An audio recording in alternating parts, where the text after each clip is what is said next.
तो हमारा episode start होते ही सबसे पहले हम देखते हैं सारे श्रेक डेविल्स फाइनली जियालिंग गेट पर पहुंच जाते हैं। जहां पर आते ही जैसे ही ये सब लोग वॉर ग्राउंड्स को देखते हैं तो यहाँ पर काफी ज्यादा लाशें मौजूद होती हैं और उसी के साथ ही साथ इन सबको काफी ज्यादा अनएक्सपेक्टेड इवेंट भी देखने को मिलता है, जिसकी वजह से मा होंगजुन बाकी के सारे टीममेट्स को कहता है हम सबको जल्दी से वापस जाकर ये बात मास्टर को बताना होगी। और इसी के साथ ही मा होंगजुन वहाँ से फ्लाई करता हुआ चला जाता है, जिसके साथ ही हम देखते हैं वुहान पैलेस के इंटीरियर व्यू को, जहाँ पर बीबी दोंग थ्रोन पर मौजूद होती है और इसी के साथ ही सारे वर्शिपर्स यहाँ पर आ जाते हैं। जहाँ पर आते ही ये सब लोग बीबी दोंग से कहते हैं आखिरकार तुम जियालिंग गेट में वापस क्या करने के लिए आई हो, तुम्हारा कमांड करने का हक ऑलरेडी छीन लिया गया है। और उसी के साथ ही साथ हमारे यंग मास्टर का ऑर्डर जब तक नहीं आ जाता तब तक तुम्हें यहाँ पर वापस आने की इजाजत भी नहीं है। और उसी के साथ ही साथ तुम्हारे पास इस चेयर पर बैठने का हक भी मौजूद नहीं है। जिसके साथ ही 6 और 7th वर्शिपर दोनों ही काफी ज्यादा गुस्सा हो जाते हैं और बीबी दोंग के उनकी बात ना सुनने पर ये दोनों बिना कुछ सोचे समझे बीबी दोंग पर अटैक करने के लिए आगे बढ़ने लगते हैं। और जैसे ही ये दोनों बीबी दोंग पर अटैक कर देते हैं तो उसी के साथ ही बीबी दोंग की बैक साइड से कोई अनआइडेंटिफाइड एनर्जी आकर इस अटैक को रोक लेती है और इसे डबल पावर के साथ वापस फेंक देती है, जिससे कि 6 वर्शिपर बहुत ही ज्यादा मुश्किल से बचता है। और उसी के साथ जैसे ही वो बीबी दोंग की तरफ दोबारा देखता है तो यहाँ पर सारा व्यू ही चेंज होना स्टार्ट हो जाता है। यहाँ पर मौजूद पैलेस में सारी लाइट डार्क एनर्जी में चेंज होना स्टार्ट हो जाती है और इसी के साथ ही इसमें से एल्डर योगवान और एल्डर होगवान दोनों ही अपनी अनडेड बॉडीज के साथ बाहर निकल आते हैं। जहाँ पर आते ही सबसे पहले एल्डर योगवान 7th वर्शिपर पर अटैक करना स्टार्ट कर देते हैं, जिसे डिफेंड करने के लिए ऑल्सो 6 वर्शिपर भी अपना अटैक चार्ज करने लगता है ताकि वो अपने ब्रदर को इस अटैक से बचा सके। मगर एल्डर योगवान का अटैक काफी ज्यादा पावरफुल होता है और इसकी पावर भी पहले से ज्यादा राइज हो चुकी होती है, जिसकी वजह से इन दोनों ब्रदर्स के अटैक को एल्डर योगवान बहुत ही आसानी से बैक कर देता है और इन दोनों को इसकी वजह से काफी ज्यादा डैमेज भी होता है, जिसकी वजह से ये दोनों पीछे आकर गिरते हैं। और उसी के साथ ही एल्डर होगवान भी यहीं पर अपीयर हो जाता है, जिन दोनों को देखते ही 5th वर्शिपर कहता है तुम लोग तो मर चुके हुए हो, फिर तुम लोग यहाँ पर कैसे आ गए हो। और इसी के साथ ही 4th वर्शिपर कहता है आखिरकार तुम सब लोग यहाँ पर क्या कर रहे हो और तुम्हारी बॉडीज के साथ क्या हुआ है। जिसके साथ ही एल्डर योगवान उन्हें बताता है हमने अपनी सुप्रीम क्वीन के लिए फाइट करने के लिए मौत तक को चकमा दे दिया है और मरने के बाद भी सिर्फ अपनी क्वीन के लिए ही वापस आए हैं। जिसके साथ ही 7th वर्शिपर दोबारा से गोल्डन क्रोकोडाइल से कहता है इन दोनों की पावर पहले से काफी ज्यादा हो चुकी हुई है। मगर उसी के साथ ही बीबी दोंग इन सब से कहती है इससे पहले कि तुम लोग मेरे साथ बहस करो या फिर मेरा टाइम वेस्ट करो, सबसे पहले तो जाकर तुम लोग अपनी साइट्स पर मौजूद सारी सिचुएशन को अच्छे से चेक कर लो। क्या तुम लोगों को यहाँ पर मौजूद सारी सिचुएशन में कुछ स्ट्रेंज नजर नहीं आ रहा। जिसके साथ ही गोल्डन क्रोकोडाइल जल्दी से कहता है बाहर जियालिंग गेट पर जितनी भी डेड बॉडीज मौजूद थी क्या वो सब तुमने किया है। और इसी के साथ ही हम आते हैं मास्टर शाओगेंग, तांग हाओ, मा होंगजुन, दाई मुबाई और सुजुचिंग के व्यू पर, जो कि सब लोग ही यहाँ पर इन डेड बॉडीज को चेक करने के लिए आए होते हैं। जिसके साथ ही मास्टर शाओगेंग यहाँ पर मौजूद खाली ग्राउंड्स को देखकर कहते हैं यहाँ पर हम दोनों एम्पायर्स की जितनी भी डेड बॉडीज मौजूद थी वो सिर्फ एक ही रात में कैसे गायब हो सकती हैं। जिसके साथ ही हम वापस आते हैं बीबी दोंग के व्यू पर, जिसको कि गोल्डन क्रोकोडाइल कहता है आखिरकार तुम अब क्या करना चाहती हो। मगर उसी के साथ ही बीबी दोंग यहाँ पर दोबारा से टेलीपोर्टेशन का यूज करती है और उसी के साथ ही इन सब से कहती है क्या तुम लोगों को अभी तक समझ नहीं आ रही, मैं बहुत ही जल्द एक गॉडेस बनने वाली हूँ। मगर उससे पहले मैं ये चाहती हूँ कि तुम लोग मेरी हेल्प करो और आने वाले टाइम में मैं स्काई को भी कंकरर कर लूँ। जिसके साथ ही गोल्डन क्रोकोडाइल उससे कहता है मगर हम लोग तुम्हारी हेल्प क्यों करेंगे। जिस पर बीबी दोंग इन्हें बताती है यानडुवो एम्पायर को हराना, क्या यही तुम्हारे वुहान एम्पायर और वुहान पैलेस की भी विश नहीं रही। मुझे इस बात का अच्छे से पता है कि तुम सब लोग यान नेक्शवे के लिए काफी ज्यादा लॉयल हो, तो जैसे ही तुम सब लोग मेरी हेल्प करते हो और यानडुवो एम्पायर को हम लोग मिलकर डिफीट कर लेते हैं तो उसके बाद मैं यान नेक्शवे को यहाँ का रूलर बना दूंगी। जिसके साथ साथ ही गोल्डन क्रोकोडाइल काफी ज्यादा शॉक होकर उससे कहता है, क्या तुम इतनी आसानी से रूलर के राइट्स को छोड़ने के लिए तैयार हो? जिस पर विविधोंग उससे कहती है, गॉड्स की पोजीशन के सामने अगर तो ये छोटी मोटी पोजीशन को देखा जाए तो ये पोजीशन जरा भी मायने नहीं रखती, क्योंकि गॉड्स की पोजीशन का एक अलग ही मजा है। और इसी के साथ ही साथ क्यान नेंगशुई मेरी डॉटर है, जिसके लिए इतना करना तो मेरा हक बनता है। जिसके साथ ही हम आते हैं angel god versus sea god के व्यू पर, जहाँ पर also god level battle start होने वाली होती है। जिसके साथ ही क्यान नेंगशुई तांगसेन से कहती है, अभी के लिए तो हम दोनों ही गॉड्स बन चुके हुए हैं, तो हम दोनों ही एक दूसरे के साथ फेयर फाइट कर सकते हैं। जिसके साथ ही तांगसेन भी कहता है, मैं भी अपने दोनों एम्पायर्स की किस्मत को सिर्फ हमारी गॉड लेवल बैटल के साथ ही कंपेयर कर रहा हूँ, क्योंकि अगर तो हम दोनों बैटल कर लेते हैं तो फिर उसके बाद इस फाइट में हमारे जितने भी सोल्जर्स की जान जाने वाली है उस सब को सेक्रीफाइस होने से बचाया जा सकता है। हम दोनों में से कौन सा गॉड इस वॉर को हार जाएगा, वो दोबारा से बैक वॉर करने की कोशिश नहीं करेगा, बल्कि वो एम्पायर की वॉर को भी जीत जाएगा। और जो गॉड इस बैटल को जीतेगा वो दोबारा से अपने ओपोनेंट को सप्रेस करने की कोशिश नहीं करेगा और उस एम्पायर को उसी तरह से हारा हुआ ही छोड़ देगा। जिसके साथ ही क्यान नेंगशुई इस बात पर मान जाती है और उसी के साथ ही तांगसेन से कहती है, ये दो गॉड्स के दरमियान का प्रॉमिस है जिसे कि कोई भी चेंज नहीं कर सकता। और इसी के साथ ही यहाँ पर मौजूद भी सारा सीन ही चेंज होना स्टार्ट हो जाता है, जहाँ पर कुछ देर पहले ही यहाँ पर काफी अच्छी सीनरी थी, वहीं पर ये सारा एनवायरनमेंट ही वॉर में चेंज होना स्टार्ट हो जाता है। यहाँ पर लाइट की जगह डार्क सीन क्रिएट हो जाता है, जहाँ पर तांगसेन जैसे ही अपनी वाटर एबिलिटीज का यूज करते हुए अपने पीछे सी गॉड के अवतार को समन कर लेता है, अपने सारे आर्मर को लीश करता है, अपने सी गॉड के 8 विंग्स को भी बाहर निकाल लेता है। वहीं पर क्यान नेंगशुई भी अपनी इस स्वॉर्ड का यूज करते हुए अपनी एंजल डिवाइन पावर का यूज करने लगती है और सबसे पहले एंजल प्यूरिफिकेशन का यूज करती है, जिसकी वजह से यहाँ पर दोबारा से डिवाइन एनर्जी गैदर होना स्टार्ट हो जाती है,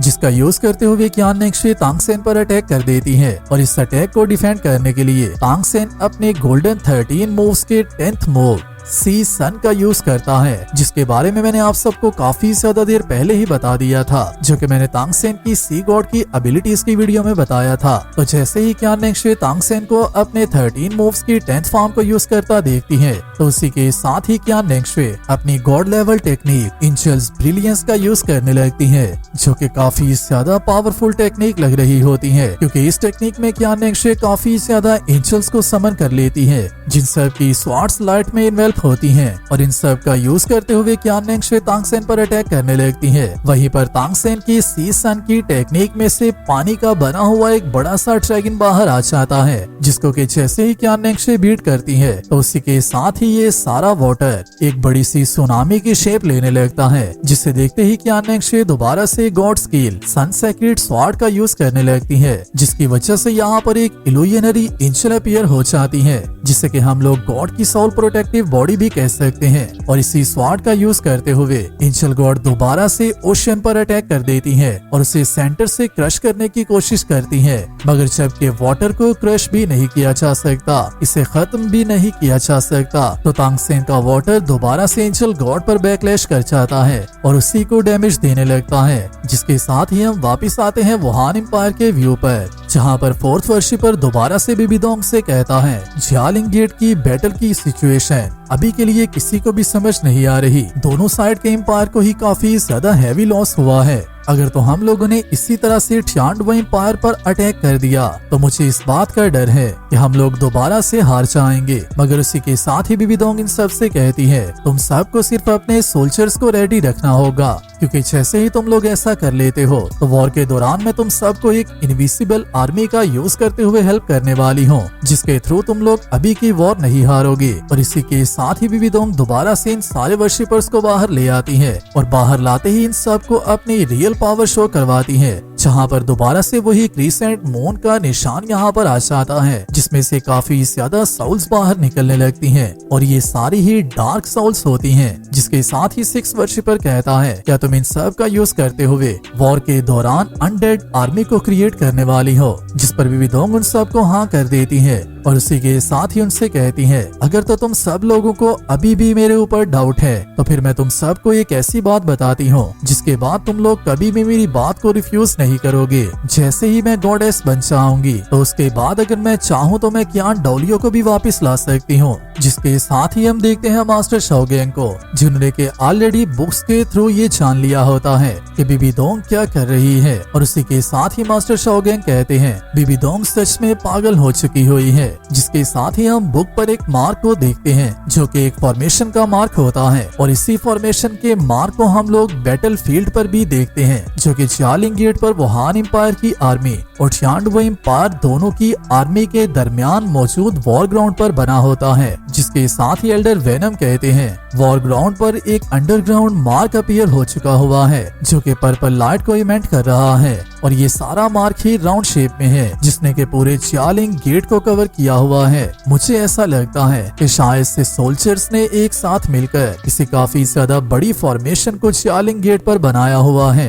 क्योंकि जितनी ज्यादा बॉडीज एक रात में गायब हुई हैं ये सब कुछ सिर्फ इसी फॉर्मेशन की वजह से हो सकता है। मगर इस बात की समझ मुझे नहीं आ रही कि आखिरकार उन सब ने इस फॉर्मेशन को क्रिएट ही क्यों किया है और वो डेड बॉडीज को लेकर क्या करने वाले हैं। मगर उसी के साथ ही मास्टर शाओगेंग यहाँ पर आ जाते हैं और आते ही कहते हैं ये सब बीबी दोंग ने किया हुआ है। बीबी दोंग एक ऐसे एंशिएंट वे को यूज कर रही है जो कि काफी ज्यादा इवल है और उस इवल तरीके को फॉलो करते हुए बीबी दोंग भी गॉड बनने वाली है। जियालिंग गेट पर हमारी सोच से भी ज्यादा ब्लड गिरने वाला है, यहाँ पर बहुत ही ज्यादा जाने जाने वाली हैं। जिसके साथ ही हम दोबारा से देखते हैं वुहान एम्पायर के सोल्जर्स और मॉन्स्टर्स को जो कि सारे ही अनडेड मॉन्स्टर्स होते हैं और शायद से जितने भी मॉन्स्टर्स इस वॉर के दौरान मरे हुए थे बीबी दोंग ने उन सब की बॉडीज का यूज करते हुए भी दोबारा से उन सब को अनडेड आर्मी में ट्रांसफर कर दिया होता है और ये सारे मॉन्स्टर्स सोल्जर्स के साथ निकलते हुए दोबारा से टियानडुओ एम्पायर पर अटैक करने के लिए आगे बढ़ रहे होते हैं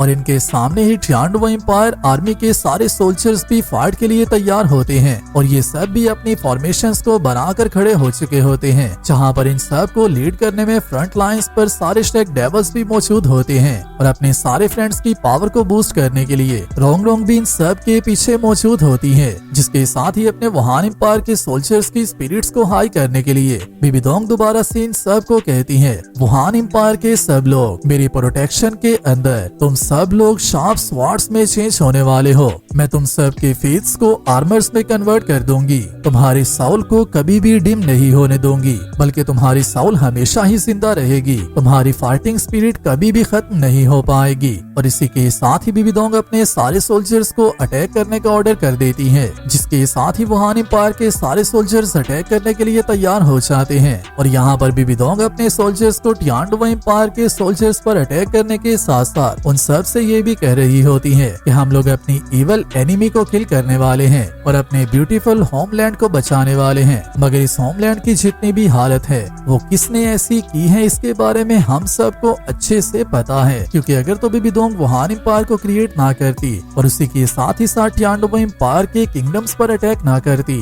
तो शायद से ये वॉर कभी स्टार्ट ही नहीं थी होनी। जिसके साथ ही जैसे ही ये वॉर स्टार्ट हो जाती है तो उसी के साथ ही टियानडुओ एम्पायर के सारे सोल्जर्स भी ऑल्सो इस वॉर में हिस्सा लेने के लिए आगे बढ़ना स्टार्ट हो जाते हैं, जहां पर जैसे ही ये सारे सोल्जर्स एक दूसरे के साथ वॉर में एंटर करते हैं और एक दूसरे के कॉन्टेक्ट्स में आते हैं तो यहाँ पर बहुत ही ज्यादा तादाद में लाशें गिरना स्टार्ट हो जाती हैं। बेइंतहा सोल्जर्स मारे जा रहे होते हैं, मगर जैसे जैसे ये सारे सोल्जर्स मरते जा रहे होते हैं वैसे वैसे इन सब की पावर को भी दोंग अब्सॉर्ब करती जा रही होती है। और उसी के साथ ही फायर लेपर्ड क्लैन और शमोइस गोड क्लैन की लीडर अभी भी जिंदा होते हैं और ये दोनों आल्सो इस वॉर में हिस्सा लेने के लिए आ जाते हैं और टियानडुओ एम्पायर को काफी हैवी लॉस भी दे रहे होते हैं। मगर वहीं पर हम देखते हैं ऑस्कर और मा होंग जुन को, जो कि दोनों आल्सो इस वॉर में हिस्सा ले रहे होते हैं और यहाँ पर ऑस्कर भी फायर फोनेक्स की पावर को यूज कर रहा होता है, जहाँ पर ये दोनों भी वुहान एम्पायर को काफी ज्यादा हैवी लॉस दे रहे होते हैं। और जबकि फायर फोनेक्स भी एक कम्प्लीटली एंशिएंट बर्ड में ट्रांसफर हो चुका हुआ है तो उसकी वजह से फायर फोनेक्स की पावर भी काफी ज्यादा डिजास्टरस लेवल पर जा चुकी हुई है। मगर ये लोग तो वॉर करते हुए यहाँ पर सोल्जर्स को किल करते जा रहे होते हैं, बट इनमें से इस बात का किसी को भी पता नहीं होता। इस सब के थ्रू सबसे ज्यादा फायदा बिबिदोंग को हो रहा होता है, जो कि यहाँ पर मर रहे सब लोगों की साउल्स और बॉडीज को अब्सॉर्ब करती जा रही होती है और इन सब की साउल्स और बॉडीज यहाँ से चाहते या ना चाहते हुए भी इस क्रिसेंट मून के निशान के अंदर ही खींची चली जा रही होती हैं, जिस सब को देखते ही मास्टर शाओगैंग कहते हैं तो यही सब वजह थी जिसकी वजह से कल रात भी सोल्जर्स की डेड बॉडीज एक ही रात में मैदान से गायब हो गई थी। जैसे ही कोई भी बॉडी ब्लैक फॉग में कन्वर्ट हो रही है और यहाँ से डिसअपियर हो रही है तो वो अंडरग्राउंड फॉर्मेशन के अंदर जाकर एनर्जी में कन्वर्ट होती जा रही है, जिस सब की हेल्प की वजह से बिबिदोंग गॉड बनने वाली है। इस फॉर्मेशन का नाम डेथ स्पाइरल फॉर्मेशन है। बिबिदोंग बहुत ही जल्द एक गॉड बन जाएगी और बिबिदोंग एक ऐसी गॉडेस बनने वाली है जिसके बारे में ऐसा कहा जाता है कि वो गॉडेस इवल फोर्सेस को रूल करती है, जिसका नाम राक्षसा गॉड है। सीरीज में इसका नाम लोचा गॉड लिया गया है, मगर जबकि हम सब लोग इसे राक्षसा के नाम से ही जानते हैं तो मैं आल्सो इसे राक्षसा ही यूज करने वाला हूँ। तो जैसे जैसे मास्टर भी ये बात बता रहे होते हैं वैसे वैसे बिबिदोंग की फॉर्मेशन अपना काम करना नहीं छोड़ती, बल्कि सोल्जर्स की बॉडीज को कंटिन्यूअसली अब्सॉर्ब करती जा रही होती है और ये टोटल वन साइड स्लॉटर चल रहा होता है, जिस सब का फायदा सिर्फ बिबिदोंग को हो रहा है। और वुहान एम्पायर और टियानडो एम्पायर दोनों ही मिलकर एक ऐसे मॉन्स्टर को पैदा करने वाले हैं जिससे ना तो वुहान एम्पायर के किसी पर्सन की जरूरत है ना ही टियानडो एम्पायर के किसी भी पर्सन की। बिबिदोंग अपने गुस्से वक्त की वजह से लोगों से इतना ज्यादा नफरत करना स्टार्ट हो चुकी हुई है कि चाहे अगर वो पूरे डोलवो कॉन्टिनेंट को भी किल क्यों न कर दे उसकी नफरत फिर भी खत्म नहीं हो सकती। जिसके साथ ही मैं इस पार्ट को यहीं पर कंप्लीट कर रहा हूँ। नेक्स्ट पार्ट को सबसे पहले देखने के लिए चैनल को सब्सक्राइब कर लो। मैं मिलता हूँ आप सबसे नेक्स्ट वीडियो में, तब तक अपना और अपने प्यारों का ख्याल रखियो।